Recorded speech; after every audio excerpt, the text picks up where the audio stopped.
مساء الفل يا جدعان، عاملين ايه؟ اهلا بيكم في فيديو جديد. معاكم احمد توفيق، قناه باك تو ذا بيزز فانتزي الدوري الانجليزي. فيديو ردة فعل سريع عن الماتشات اللي لعبت في اليومين الاولانيين، الجمعه والسبت. لعب عندنا 4 فرق كبيره: تشيلسي، ارسنال، يونايتد، توتنهام. هلخص اهم المواضيع اللي دارت في الماتشات بتاعت ال4 فرق الكبار دول، وهنبتدي على طول بماتش تشيلسي بتاع يوم الجمعه. اهم الاختيارات كانت طبعا في الماتش جوستو وستيرلينج، هم اعلى ريتيرنز طلعوا. اتكلمت عن الاثنين في الفيديو اللي قبل ده، وكنت هجيب جوستو فعلا بفري ترانسفير، ولكن مشيت على الخطه الثانيه واشتريت جاكسون وما جبتش جوستو للاسف. تاني واحد تألق طبعا ستيرلينج، اتكلمت عنه ديفرنشال اللي عايز يراهن ديفرنشال وبديل لبرونو. الجوله اللي فاتت قلت عليه بديل برونو وراشفورد للي عايز يبيع برونو وراشفورد، عشان الناس تبقى فاهمه الكلام. اللي عايز يبيع يقدر يشتري البدايل اللي انا عرضتها الجوله اللي فاتت. فستيرلينج كان من الناس اللي اتألقت جدا، على الرغم ان احنا عارفين مستواه دايما متذبذب. الناس اللي عارفاه من زمان، من ايام السيتي ومن ايام ليفربول، ان هو دايما في الفانتزي يجيب 19، الجوله اللي بعدها يجيب 2، ممكن يجيب 20 والجوله اللي بعدها يجيب لك 0.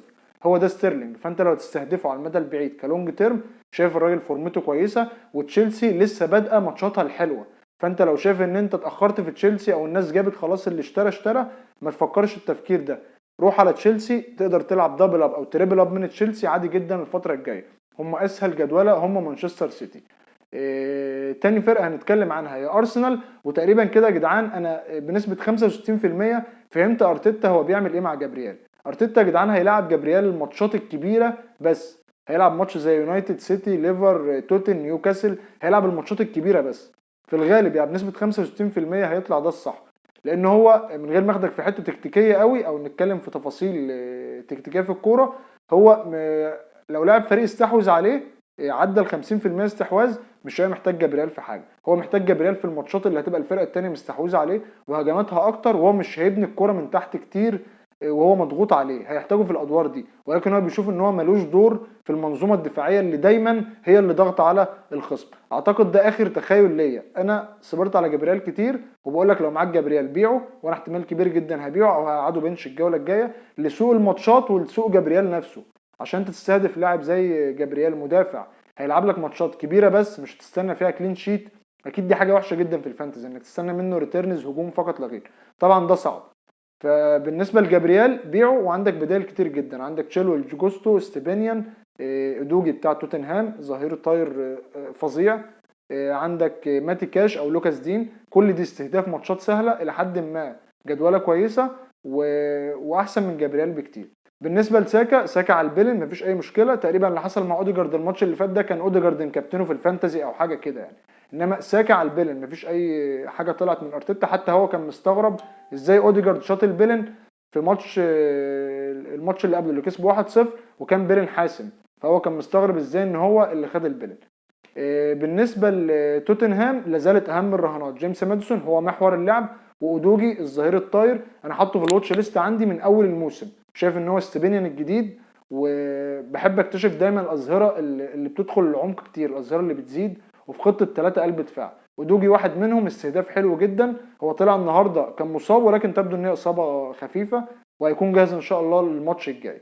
بالنسبه ليونايتد لازالوا فوز بدون اقناع، ولكن شكلهم النهارده الى حد ما هجوميا احسن. لما راشفورد لعب على الطرف زي ما اتكلمت في الفيديو اللي قبل الجوله، ومارسيال لعب 9 وراشفورد طلع من حته 9، قدر ان هو الى حد ما يعمل مساهمات هو وبرونو، على الرغم ان برونو سجل ضربه جزاء لكن كان قريب او اقرب من ماتشات تانية كتير. فبالنسبه للناس اللي معاها الكومبو وصبروا عليه، جود تشويس فعلا ان هم قدروا يصبروا على الاثنين وخدوا منهم 2 ريتيرنز. وبالنسبه للناس اللي باعت برونو، هي اكيد اتسرعت، لان الراجل كان ماتشاته والمفروض ان هي يعني ده اسهل ماتش هيقابلهم وعلى ملعبهم، ولازم ان هم يعملوا اي ردة فعل عشان اول ماتشين ما كانوش كويسين.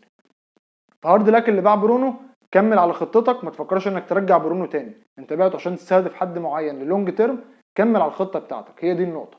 وبالنسبه للناس اللي قلقانه من سكور قليل او ازاي يعني اغلب الناس جايبه نفس البوينتات، او ان الناس حاسه انها بتنزل في الاوفرول، ما تشغلش بالك كتير بالترتيب، لان الافرج مش هيستقر غير تقريبا اول 8 جولات.